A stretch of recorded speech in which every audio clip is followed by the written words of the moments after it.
Let's dive into a story that's, well, it's a true horror story. This isn't from a movie script. It's pulled from the real-life accounts of a Pakistani writer named Aisha Muzaffar. You see, her father was an exorcist, and one case he took on would push him to the absolute brink. This is the story of how a family's beloved home became something else. Imagine hearing those words from a total stranger, in your own bedroom, at your own dressing table, using your makeup. That one single chilling sentence is where this whole thing really kicks into high gear. It's a perfect, terrifying snapshot of the kind of haunting we're about to get into. Okay, so our story really gets going with Mr. Elahi, who was an old friend of Aisha's father. Back in 1999, his family packed up and moved from their ancestral home in Lahore to Dubai. For 7 long years, that beautiful old house just sat there, empty. Then, in 2006, the phone rings. It's a frantic call to Aisha's father. The Elahi family was back, but their home, it wasn't theirs anymore. So for generations, this was just a normal, happy family home. But once it was left empty, something shifted. The first major red flag popped up in 2004.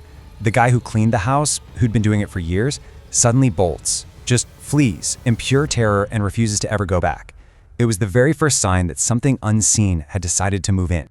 So when the Elahi family comes back in 2006, they're expecting a homecoming. What they walked into, though, was a waking nightmare. The silence of the empty house had been replaced with this hostile energy, and almost immediately the strange events started, escalating day by terrifying day.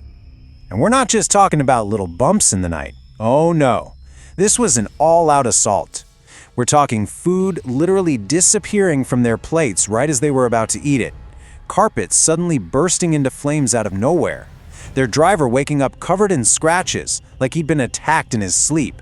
The activity got so bad, so relentless, that most of their house staff just quit and ran.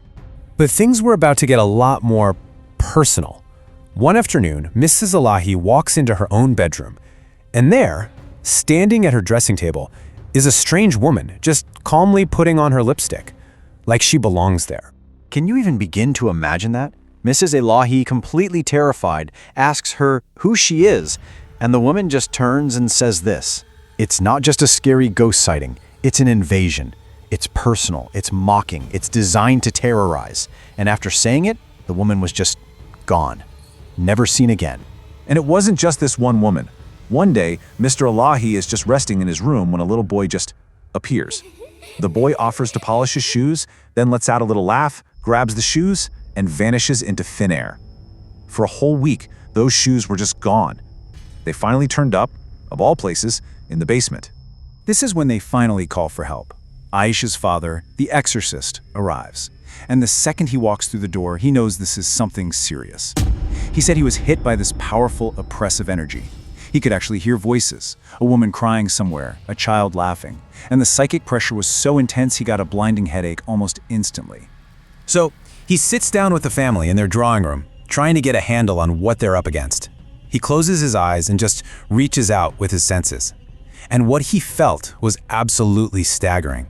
This wasn't 1 or 2 lost souls, it felt like a crowd, an entire community of unseen things filling the room right there with them.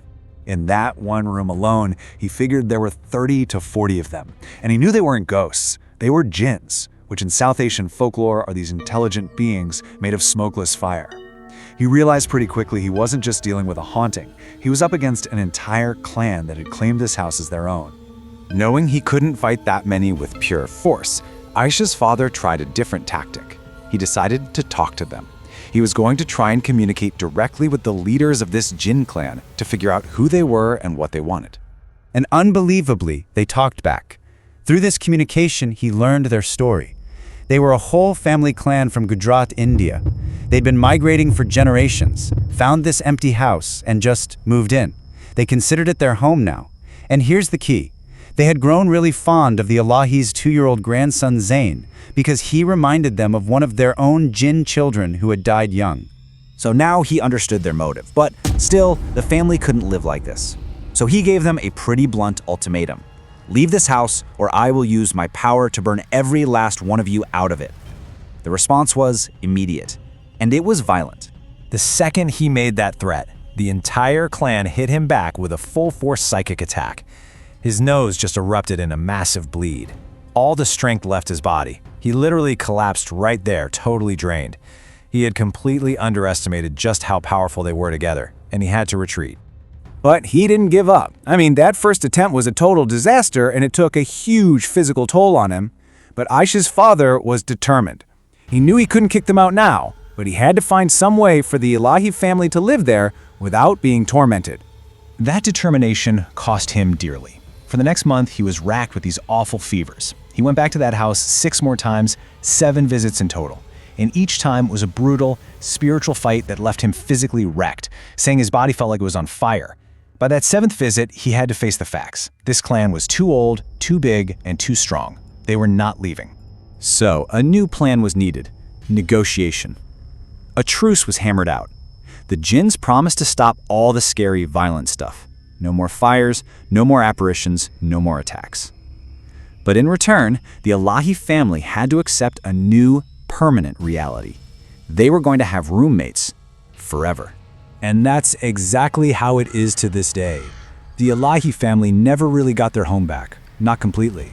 They only spend summers there now, living side by side with the unseen clan that laid claim to their house all those years ago. The house is still occupied by 2 families, one living and one jinn. And that just leaves us with this one final, unsettling thought. The terror is over, but the presence is not. That family lives in a house knowing they share it with dozens of powerful, non-human beings. So it makes you wonder, can you really call that peace? Or is it just a ceasefire in a war you can never, ever win?